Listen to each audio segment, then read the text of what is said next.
আসসালামু আলাইকুম। আমাদের আজকের গন্তব্য হচ্ছে সিলেট শ্রীমঙ্গল। আমরা আজকে সিলেট শ্রীমঙ্গল এক্সপ্লোর করব এবং এ টু জেড সব তথ্য দেওয়ার চেষ্টা করব। এখন আমরা আছি কুমিল্লা রেলওয়ে স্টেশন। এখন সময় 11টা 15। আমাদের ট্রেন আসবে 12টা 12-এ। আমাদের ট্রেনের নাম উদয়ন এক্সপ্রেস। কুমিল্লা থেকে শ্রীমঙ্গল ট্রেনের টিকিট ভাড়া পড়বে 165 টাকা এবং বাসে পড়বে 400 টাকা। আমরা এই মুহূর্তে ট্রেনে আছি। আমাদের সাথে আছে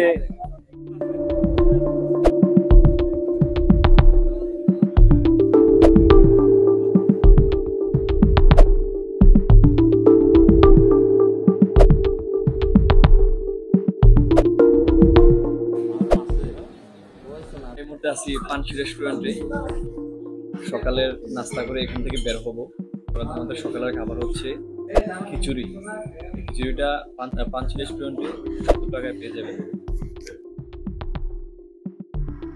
ভোর 4:30টায় শ্রীমঙ্গল স্টেশনে নেমে 1 ঘন্টা অপেক্ষা করলাম এবং পানসি থেকে নাস্তা করে বেরিয়ে পড়লাম। এখন যে জিপটিতে আছি এটি আমরা সারাদিনের জন্য ভাড়া করে নিয়েছি। এই জিপের ভাড়া নিয়েছে সারাদিনের জন্য 3500 টাকা। আপনারা যখন আসবেন অবশ্যই গ্রুপ করে আসার চেষ্টা করবেন। গ্রুপ করে আসলে একটা সুবিধা আছে, সেটা হচ্ছে আপনাদের গাড়ি ভাড়াটা অ্যাটলিস্ট খুব কম পড়বে। আর এই গাড়িতে সাধারণত 10 জনের বেশি বসা যায় না। চেষ্টা করবেন 8 জন বা 10 জনের একটা গ্রুপ নিয়ে আসার জন্য।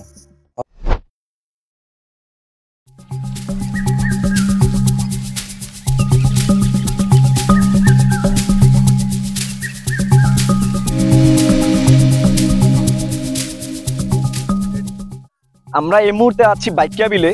আমাদের শ্রীমঙ্গল ভ্রমণের প্রথম স্পট হচ্ছে বাইকিয়া বিল। আজকে আমরা এখানে অনেক সকালে পৌঁছেছি। এখানে অনেক অতিথি পাখি আছে, তারপরে এদিকে আছে ওয়াচ টাওয়ার। এখন আপনাদেরকে পুরো বাইকিয়া বিলটা এক্সপ্লোর করে দেখাচ্ছি।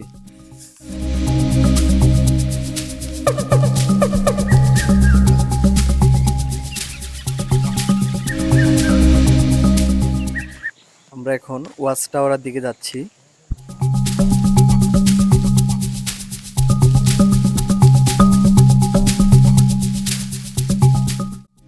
আমরা এই মুহূর্তে আছি বাইকিয়ার বিলের ওয়াচ টাওয়ারে। ওয়াচ টাওয়ার থেকে সম্পূর্ণ বাইকিয়ার বিলের ভিউটা খুবই অসাধারণ আসে। ঢাকা থেকে 200 কিলোমিটার উত্তর পূর্বে মৌলভীবাজার জেলার প্রখ্যাত চা সমৃদ্ধ শহর শ্রীমঙ্গলের হাইল হাওরের পূর্ব দিকে প্রায় 100 হেক্টর আয়তনের একটি জলাভূমির নাম। 1 জুলাই 2003 বাংলাদেশ ভূমি মন্ত্রণালয় এই বিলটিকে মৎস্য সম্পদের একটি অভয়াশ্রম হিসেবে সংরক্ষণের সিদ্ধান্ত নেয়। আইর, কই, মেনি, ফলি, পাবদা সহ আরও অনেক প্রজাতির মাছ এখানে বংশবৃদ্ধি করে পুরো হাওরে ছড়িয়ে পড়ে। এই বিল মাছের জন্যই শুধু নয়, পাখি এবং অন্যান্য অনেক প্রাণীর জন্য একটি চমৎকার নিরাপদ আবাসস্থল।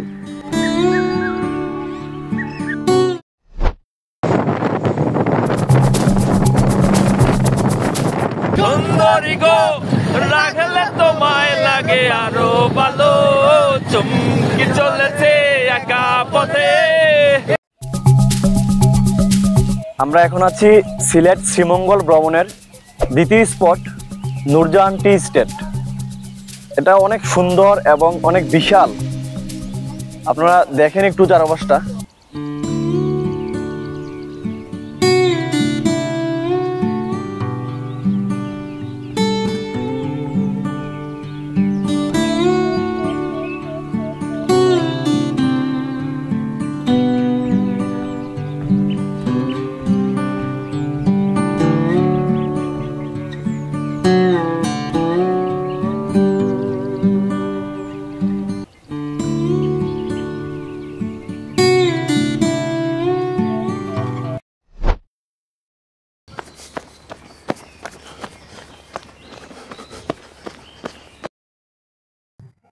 সিলেট শ্রীমঙ্গল ভ্রমণের 3 নাম্বার পয়েন্টে আমরা এখন আছি, যেটা হচ্ছে মাধবপুর লেক বলা হয় এটাকে। এটা হচ্ছে অনেকটা জায়গা জুড়ে এটা বিস্তৃত, অনেক বিশাল, এবং এটার মধ্যে রয়েছে পদ্ম ফুল। আর ওই পাশে পাহাড়ের রাস্তা আছে উপর দিয়ে ভিউটা দেখার জন্য। আর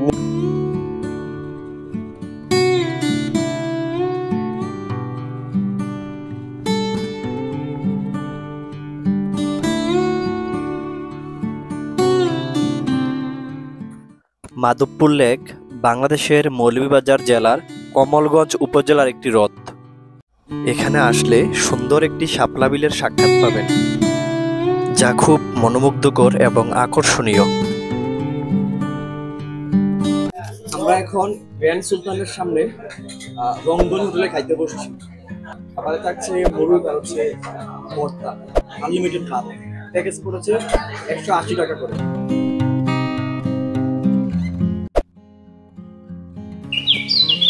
দুপুরের খাবার শেষ করে আমরা চলে আসছি লাউয়াছড়া জাতীয় উদ্যানে।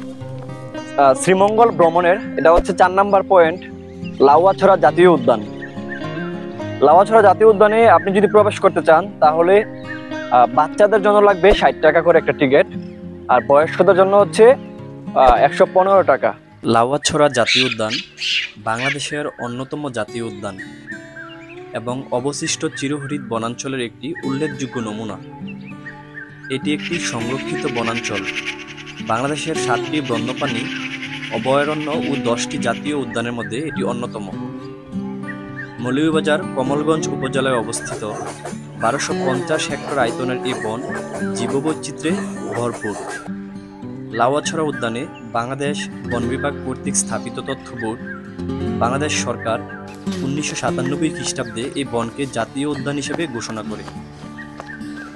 বিলুপ্ত প্রায় উল্লুকের জন্য এই বন বিখ্যাত। উল্লুক ছাড়াও এখানে রয়েছে বিভিন্ন প্রজাতির দুর্লভ জীবজন্তু, কীটপতঙ্গ এবং উদ্ভিদ।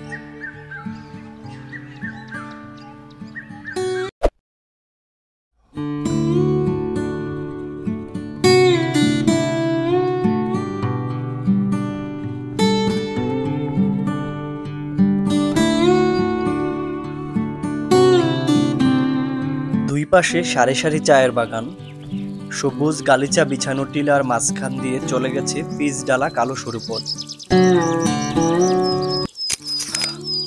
আমরা এই মুহূর্তে আছি আমাদের শ্রীমঙ্গল ভ্রমণের 5ম স্পট, এটা হচ্ছে লাল পাহাড়। সমতল থেকে প্রায় 200 ফুট উঁচু এই লাল মাটির পাহাড়।